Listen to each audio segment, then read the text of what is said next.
Mirada Económica.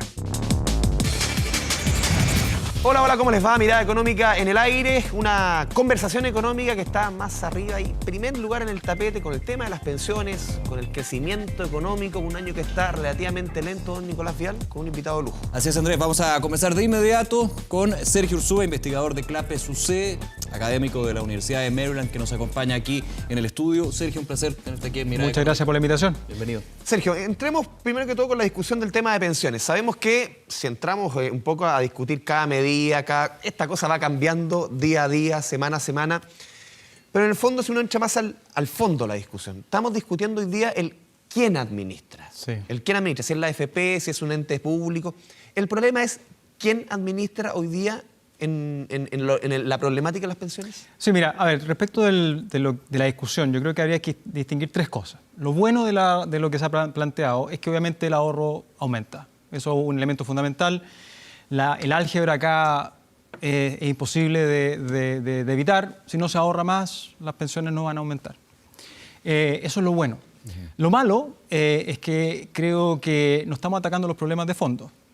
Como tú decías, estamos discutiendo quién administra, pero en el fondo acá hay elementos que son esenciales que se han evitado en la discusión. Por ejemplo, ¿qué pasa con aquellas personas que están trabajando hoy día en el mercado informal? Que sabemos que viene creciendo, que sabemos que va a seguir expandiéndose por las posibilidades de utilizar plataformas tecnológicas, que es más difícil para el Estado poder capturar a esas personas y formalizarlas.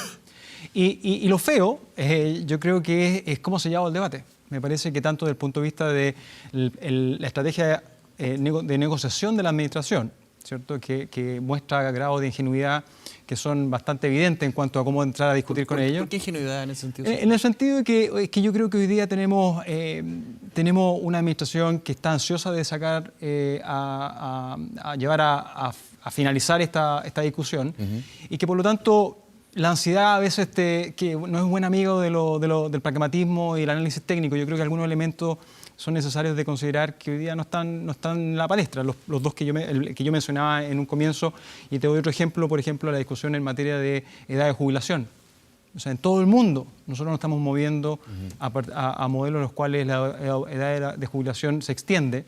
En Chile esa no es una discusión. Aquí ni siquiera se discutió. Hay algunos elementos. Hay incentivos. Claro. Pero Sergio, con minorías en el Congreso, ¿cómo se puede al final también negociar? Un gobierno que por más que tenga buenas intenciones en su proyecto, en su propósito, si tiene minoría en el Congreso, poco puede hacer. Mira, yo creo que no nos vamos a parar en la esquina académica donde nosotros estamos preocupados de cómo hacemos el mejor paté. Nosotros sabemos que estamos hablando de longaniza, cómo hacemos longaniza. Lo que pasa es que hay distintos tipos de longaniza. Otra cosa con guitarra. Exactamente, hay distintos tipos de longaniza. Hay longanizas que son buenas, de alta calidad. Hay premium y también de aquellas que provocan malestar estomacal. Exactamente. Entonces, la pregunta es si es que la estrategia de negociación y por el otro lado, con quién tú estás negociando, están a la altura de poder producir una reforma que efectivamente tenga un impacto de largo plazo, que pueda atacar los problemas de fondo. Esto es un problema que caracteriza digamos, cómo se gobierna en Chile hace, no en esta administración, sino que hace algún tiempo. La complejidad y las dificultades para poder desarrollar estrategias de reformas complejas. Lo vimos en educación, la administración Bachelet. Ahora lo estamos viendo con lo que ocurre en pensiones, lo estamos viendo con lo que ocurre en materia de reforma tributaria. Esa es una dificultad que para un país chico, abierto al mundo, con inmensas oportunidades de alcanzar el desarrollo, pero que hoy día está entrampado en lo que nosotros conocemos como esta trampa del ingreso medio, es una mochila que hay que tratar de sacársela rápida. Independiente de que tú tengas minoría en el Congreso, las posibilidades de poder llegar a acuerdos y la necesidad de poder mejorar las condiciones de vida de la población deberían conducir a una discusión un poquito más razonable, más ya por los análisis técnicos y las cosas que uno escucha en todas estas dimensiones. A mí me parece que está un poco ausente esa visión y lo que es en materia de preocupación para efecto no es lo que va a pasar con los jubilados mañana o pasado, que es muy importante lo que va a pasar durante los próximos 20 años. Y te digo, la mirada de largo plazo en cuanto a ¿qué pasa con los informales? Hoy día nosotros tenemos un mercado laboral 30%. Y viene creciendo. Chile se había caracterizado por un mercado laboral históricamente respecto a nuestros vecinos mucho más formal. En Perú es 70%, en Colombia 80%. Exactamente. Esto se viene complejizando. ¿Y por qué?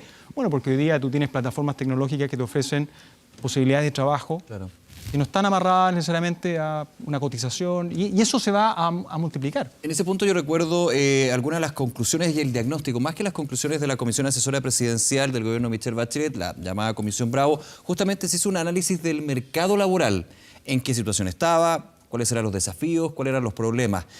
De alguna manera uno ve, no sé si están de acuerdo, que ese análisis que en algún minuto fue muy relevante para ir configurando lo que fue la reforma previsional del gobierno anterior, no ha estado dentro de la discusión. Ni en ese minuto estuvo, ni en ese minuto está. Estamos bien viendo la forma y finalmente lo que dice Andrés, pensando más bien en quién va a administrar y quién en este caso no va a administrar. Exacto. A mí me parece que hoy día tenemos un desafío infinito en cuanto a aumento de productividad.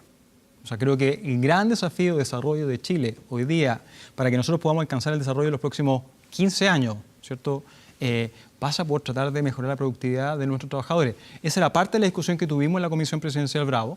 Tuvimos larga discusión respecto de cómo hacer esto, hasta qué punto el mercado laboral generaba frenos para efectos de impulsar la productividad, y poco o nada se ha avanzado. Nosotros tenemos, por ejemplo, un sistema de capacitación, ¿cierto?, de la mano del CENSE, que no ha sufrido mayores cambios. Y eso Se le está intentando meter mano. Pero llevamos ¿cuánto? Llevamos más de 10 años con el consenso respecto de que el sistema no está generando los impactos sobre salario, empleo. Sergio, una pregunta justo antes de entrar en el tema de la productividad. Lo habíamos conversado en la previa del programa. A ver, si comparamos el proyecto original de Sebastián Piñera respecto a pensiones con el que propuso en agosto del 2017 la expresidenta Bachelet. Cada vez lo que estamos discutiendo se parece más al de Bachelet que al original de Piñera. A mí me parece que vamos a terminar en el de Bachelet, más allá de un juicio de valor. No, es un tema, por eso, si tú pones, digamos, un análisis comparativo, esto se parece cada vez más a la reforma que presentó la propuesta de Bachelet hacia... O sea, no sabemos todavía. Hasta ahora. Mira, la pregunta aquí, de nuevo, en esta lógica del paté versus la longaniza, ¿no? Tú entras al Congreso con un caballo, después sale un camello con un dromedario, con una joroba. La pregunta es si va a salir un camello con 2 jorobas.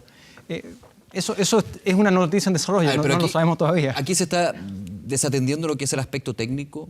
¿O tú crees que no se está escuchando lo técnico y se está en esta dimensión de la política pública haciendo más política que revisando lo que es lo público? Mira, yo voy a apelar a lo que vivimos con un proyecto que se terminó aprobando, que fue la reforma vocacional en educación superior, bajo la administración de Bachelet, donde en el cual los argumentos técnicos que se dieron por todo el mundo no fueron escuchados, y el Congreso terminó aprobando una ley que le ha costado miles de millones de dólares al fisco, que es la gratuidad en educación superior, que técnicamente no era la mejor solución a los problemas que está enfrentando Chile.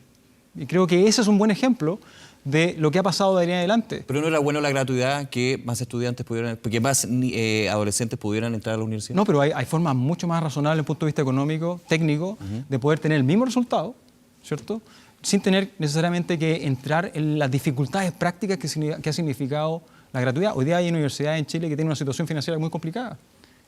Se generó diferencias, por ejemplo, entre lo que era la educación técnica profesional y las universidades, que es súper difícil de justificar. Tenemos universidades hoy día que están fuera del sistema de gratuidad y otras que sí. Eso promueve la segmentación, la segregación.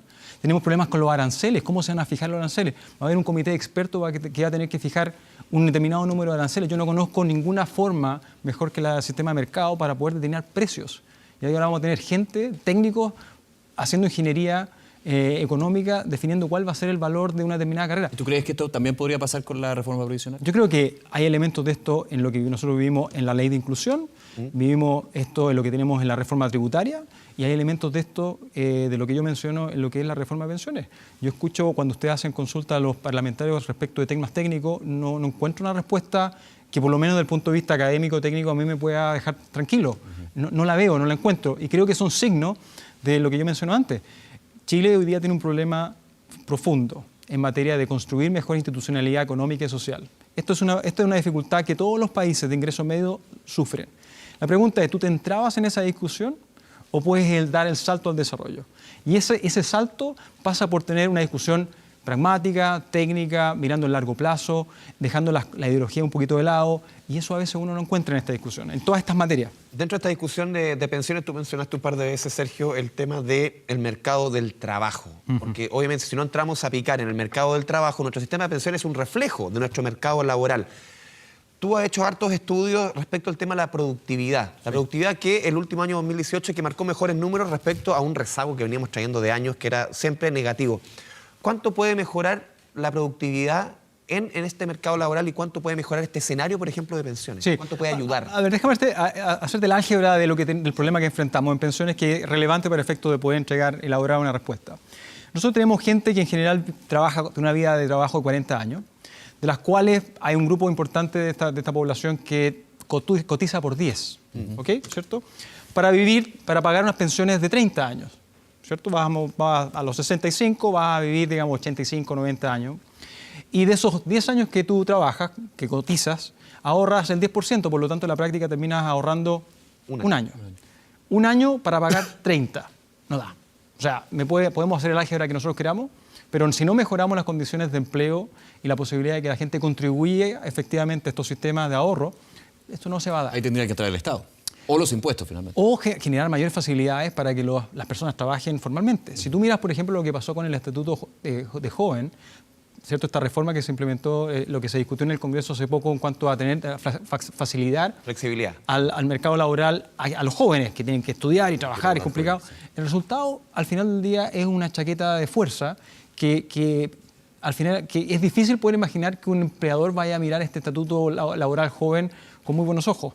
Porque es costoso, porque me es difícil, porque me restringe, cuando nosotros queríamos justamente lo contrario, generar las posibilidades de flexibilidad al mercado laboral, modernizarlo, terminamos haciendo una cosa distinta, se hace más difícil. El joven va a trabajar igual, eso no hay duda al respecto. Lo necesita, lo quiere hacer. Más formalidad. Pero, exactamente, pero lo va a hacer por el lado informal. Nosotros lo hemos visto con estas plataformas tecnológicas que tanto hemos aplaudido por los buenos resultados que han tenido, ¿cierto? La venta de estas grandes empresas, Corner Shop, y otras como esa, al final del día aprovechan estos loopholes. Existe la posibilidad de contratar gente fuera del mercado laboral, no son mis empleados, no contribuyen al sistema, y eso va a seguir pasando. Si nosotros no tenemos una legislación laboral a la altura de la circunstancia, el problema de pensión, el problema de salud, la cotización, los seguros, la seguridad social va a seguir aumentando. O sea, esta nueva economía que estamos hablando, Sergio, esta economía basada en la tecnología, muchas veces en cuestiones trabajos que hoy día no conocemos, en 10 años más van a existir, promueve mucho la informalidad. Hoy día, tal como está el mercado, viendo hoy día promueve mucho la informalidad y necesitamos justamente un mercado o una autoridad que cambie esos elementos. Yo creo que eso es absolutamente cierto. Tú miras hoy día, uno de los empleadores más grandes de Chile son las plataformas de taxi, ¿cierto? Sí. Esas plataformas de taxi son ilegales. ¿Cómo puede ser eso? Cuando sabemos que existe. Que está en el Congreso, pero está parado. Pero llevamos ¿cuánto tiempo? O sea, yo hoy día con una aplicación pido un taxi. En Chile. Es cierto, pero la gracia en otros países es que el mercado laboral ha funcionado así y está ajustado para generar los incentivos por otros lados para que la gente contribuya. Nosotros en este caso no estamos en esa. Súmale a eso la otra plataforma, el otro problema, ¿cierto? Que es el tema de la capacitación.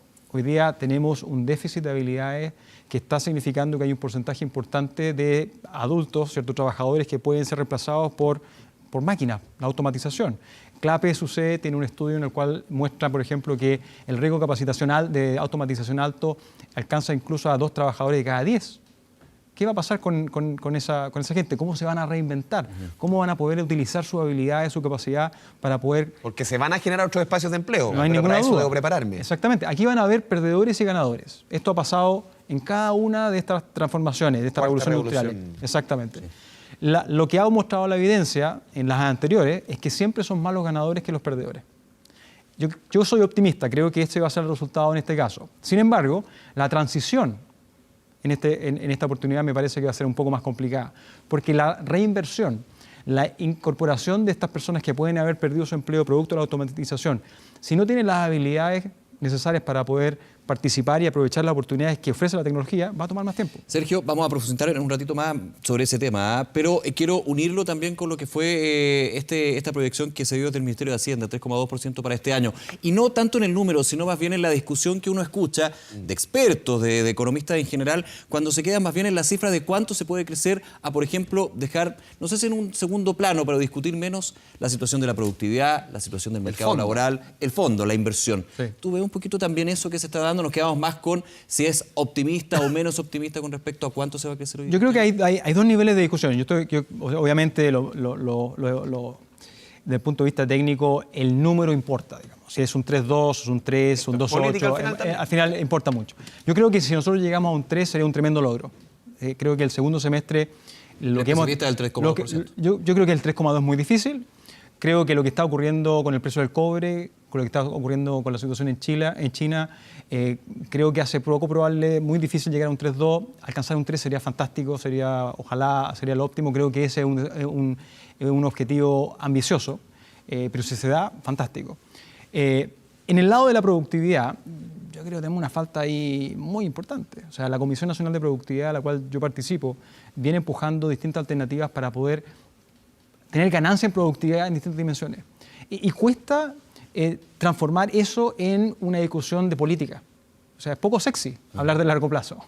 Cuando tenemos gente que está preocupada de lo que dice Twitter, ¿cierto? Pero es poco sexy también hablar, Sergio, de que lo que tú mencionabas, todos estos trabajos que se generan con las plataformas, trabajos que uno dice, claro, son muy flexibles, gano plata rápido, me da muchas oportunidades, pero eso a la larga, esa informalidad, ¿me va a pasar la cuenta? Absolutamente. O sea, es pensar a la larga. También lo traduces en pensiones, en el fondo es pensar a la larga. Hoy día el desafío de un país, insisto, pequeño, abierto al mundo, como Chile, es pensar de aquí a 20 años. ¿Dónde Chile va a estar parado en 20 años? ¿A quiénes nos queremos parecer?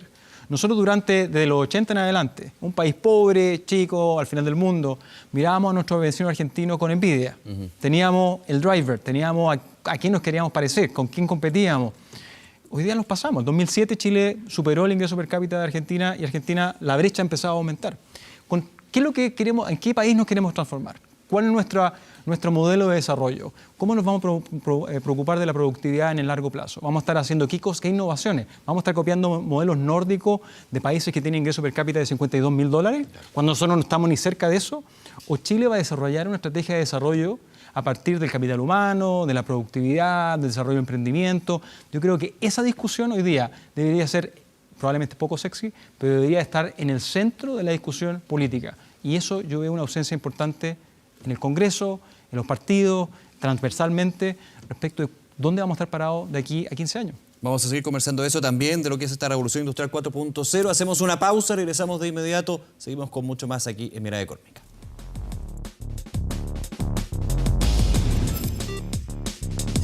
Mirada Económica. Ya, volvemos a Mirada Económica con esta interesante conversación con Sergio Ursúa. Sergio, a ver, el escenario internacional. Somos una economía que depende, como pocas, del escenario internacional y tenemos hoy día a las dos primeras potencias económicas del mundo, al mayor inversionista en Chile, como es Estados Unidos, a nuestro mayor mercado, como es China, en buen chileno agarrados del moño. ¿Cuánto nos va a seguir golpeando este año cuando justamente el ruido externo es lo que nos está marcando un crecimiento más bien magro? Esto no nos va a seguir golpeando solamente el 2019. Esto no tiene fecha de expiración. El conflicto entre China y Estados Unidos es un conflicto mucho más profundo que lo que nos estamos observando con la guerra comercial. La guerra comercial es un síntoma de la real batalla que están teniendo estas dos superpotencias por supremacía. Están buscando el rol. Esto es una cosa que hay que entender bien. China, caballo pasado en hípica, ¿cierto? Caballo alcanzado, caballo pasado, es caballo ganado. Y Estados Unidos siente que está llegando a esa posición. Siente que tiene un caballo que les tiene respirando en la oreja. Esto es bonito, un conflicto de mucho tiempo. De mucho tiempo. Y Estados Unidos se confió por muchos años, pensó que el alto crecimiento económico de China iba a decaer. La apuesta fue, es un país que no va a dar, digamos, porque los conflictos sociales y la necesidad, la demanda por libertad va a afectar a la economía. Y hasta el momento los chinos han mostrado un pragmatismo histórico. No se enredan con las cosas, ¿cierto? La economía sigue andando, estamos en la tasa de crecimiento un 6,2, es baja para efecto de los estándares chinos en las últimas décadas. No, el 12% que alcanzaron algún minuto. Por supuesto, pero es un número súper razonable. ¿Es caballo ganado? Yo creo que es muy difícil poder pensar que Estados Unidos va a poder soportar la presión de este equipo chino que está golpeando al arco. Como el equipo chico que está, los embates del equipo grande, uno aguanta hasta cierto rato. Hasta cierto rato. Sí. Y creo que lo que estamos observando ahora con Trump es un poco ese pataleo. Tratar de empezar a pegar por todos lados, de negociar todo lo que yo pueda, de generar la mayor cantidad de ruido y que de cierta forma le ha servido, le ha ayudado al presidente, ha tenido un impacto sobre la economía china. Estados Unidos está empezando a observar un menor crecimiento. Por lo tanto, lo interesante va a ser hasta qué punto Trump va a estar dispuesto a dar esta pelea en la medida que su reelección puede ser puesta en jaque producto de un menor crecimiento económico. La Fed viendo también, perdón, lo que estábamos conversando antes de la pausa, que finalmente la política empieza también a ver todo lo que es lo técnico, lo económico, y cuando vienen las elecciones, evidentemente cambian muchos pareceres. Hoy día lo que tú observas en el debate económico-político de Estados Unidos es fascinante. Tú tienes un partido demócrata que tiene dos grupos bien definidos, un grupo más de izquierda, que tiene una ala incluso que se llama socialista, y un grupo más moderado de centro, que está además cortado por el tema generacional. El grupo de centro moderado son más adultos, más viejos, digamos. Bernie Sanders y todo. Bernie, Elizabeth Warren, está Nancy Pelosi, y por el otro lado, los jóvenes son, digamos, este escuadrón que está dispuesto a dar unas batallas que son realmente, desde un punto de vista económico, muy extrañas. Esta propuesta, por ejemplo, de financiar el Green Deal, que es que la posibilidad de que Estados Unidos tenga una nueva transformación económica verde, que sería financiada a partir de la propuesta de estos parlamentarios jóvenes, a partir de simplemente la impresión de dinero por parte de la Reserva Federal, es una cosa que nosotros lo hemos visto en América Latina, pero suena un poco como Argentina. no suena familiar, pero para Estados Unidos tú dices, es que no puede ser. ¿Cómo esto repercute toda esta discusión al final en nuestro país? ¿Cómo la aterrizamos en Chile, esta discusión macro que se da entre estos gigantes y nosotros que miramos, que dependemos de ellos, miramos un poquito... Te pega por los dos lados. Muchos que dicen, ¿por qué le va a pegar tanto a Chile? Te pega por dos lados, porque Estados Unidos es un socio estratégico, define el termómetro del mundo, y China hoy día es tu socio comercial. Digamos, tu apuesta está hacia allá, Chile ha apostado y China ha apostado en América Latina también. Sí. Esto va en las dos direcciones. Y por lo tanto un impacto significativo sobre el crecimiento de China, una reducción de su expectativa de crecimiento, por ejemplo, para el 2019, significaría que el logro de un 3% de crecimiento para Chile es complejo. En el escenario 2020 va a seguir siendo complejo, porque la incertidumbre que se genera a partir de esta guerra comercial no va a terminar el 2019, no tienen incentivos para terminarla durante este año. Y por lo tanto, en el mediano plazo nosotros deberíamos internalizar lo que significa tener una economía mundial, mercados más volátiles, producto de los tweets del presidente, de los comentarios, de la respuesta de China, y esto está apareciendo además en otros países. O sea, no solamente este conflicto entre estas dos naciones está generando oportunidades de comercio en otras partes, hay que mirar esas posibilidades, pero también está generando debates interesantes en Europa respecto, por ejemplo, del impuesto a las empresas tecnológicas, en donde estas multinacionales, Francia y ahora Inglaterra se sumó también a la posibilidad de tener un impuesto de 2% sobre las utilidades de las empresas dentro del país. Esa es una discusión que para efecto de un país que está apostando por la globalización, por la apuesta de grandes ideas globales, ¿cierto? Planetarias, es un tremendo desafío. Y Chile tiene una oportunidad. Yo apuesto de que nuestro proceso de desarrollo venga de la mano del capital humano. Lamentablemente estamos un poco atrasados en cuanto a la velocidad de las reformas que nos pudiesen efectivamente asegurar la utilización de esas oportunidades. Lo que ha pasado en educación, ¿cierto? Lo que ha pasado en el sistema de capacitación, quiero insistir, es simplemente un retraso para poder aprovechar esas oportunidades en un contexto en el cual el talento global... Pero, y en ese tema de capacitación, perdón, ¿tú ves un diagnóstico consensuado? ¿Lo que finalmente falta es poner manos a la obra? Yo creo que sí. Yo me tocó en su momento analizar el sistema de capacitación, participé en esas técnicas y me parece que, por ejemplo, en particular en capacitación hay un acuerdo completamente transversal. El sistema de capacitación nacional no da abasto. El problema es que, habiendo consenso... No se hace. Y no es políticamente atractivo, probablemente, pero desde el punto de vista de mediano y largo plazo, esto es fundamental. O sea, ese largo plazo, con una economía, este escenario internacional que está de tanta incertidumbre, con nuestra economía que va a crecer quizás más bajito, ¿hace más difícil para el mundo político mirar al largo? Exacto. Y te agrego otro elemento. Una tormenta perfecta. Exacto. Y nosotros, Chile... vamos a cumplir este año, estamos cumpliendo un hito bien histórico desde el punto de vista económico. Llevamos 10 años sin caída de producto. Eso es la historia económica de Chile exuberante. Nosotros no hemos vivido ese proceso. Y por lo tanto, también ha habido una pérdida de memoria por parte de la clase política de lo que significa tener periodos de crisis. La última que nosotros tuvimos fuerte, ¿cierto?, fue para... exactamente, la subprime. La asiática. Exactamente, pero nosotros nos hemos movido en este viento de cola que ha sido el exceso de liquidez de los mercados globales, el crecimiento económico de Estados Unidos, el crecimiento económico de China, y Chile ha aprovechado esa oportunidad. Pero también es importante en esos buenos tiempos no perder el horizonte. Nosotros no somos un país desarrollado. Hemos tenido una buena década, sin ninguna duda. ¿Qué viene para adelante? Y ahí hay mucha más incertidumbre en cuanto a que nosotros no vamos a tener un viento de cola como el que hemos tenido hasta ahora, y el desafío ahora va a ser interno. ¿Cuáles son las reformas profundas, estructurales, que van a asegurar que Chile dé el salto al desarrollo? El cobre, lamentablemente, no lo hizo. Nosotros no nos transformamos en país desarrollado de la mano de los commodities. Los últimos 10 años hubiese sido la mejor oportunidad, con precios que son históricos, con una demanda de China que es infinita, que fue infinita por mucho tiempo, que nos mantuvo nuestros ingresos fiscales a niveles nunca antes vistos. ¿Qué pasa después de las vacas gordas? ¿Qué pasa cuando nosotros tenemos una situación más compleja? Estamos a la altura de las circunstancias, hemos construido una institucionalidad económica y social que nos va a permitir aprovechar la demanda global de talento, la posibilidad de emprender local, fuera. Hemos apostado por tener una fuerza laboral que pueda adaptarse a la revolución industrial y a lo que se viene. Eso creo que se deberían ser los elementos de la discusión de largo plazo que lamentablemente hoy día no está. No se ve. Sergio Ursúa, tremendo desafío, buena conversación. 26 minutos que se pasaron volando. Muchas gracias. Te dejamos invitado para una próxima oportunidad aquí en Mirada Económica. Cuando quiera. Muchas gracias por la invitación. Conversación. Muchas gracias por estar acá. Gracias a ustedes. Muchas gracias, Sergio. Y a ustedes, don Andrés, como siempre, gracias por acompañarnos, por poner los temas en la mesa. @Mirada Económica, evidentemente, para ver los puntos, los tópicos que nosotros traemos. La economía hecha fácil para ustedes. Seguimos, por supuesto, con todas las informaciones aquí en Canal 24 Horas. Que esté muy bien. Chao.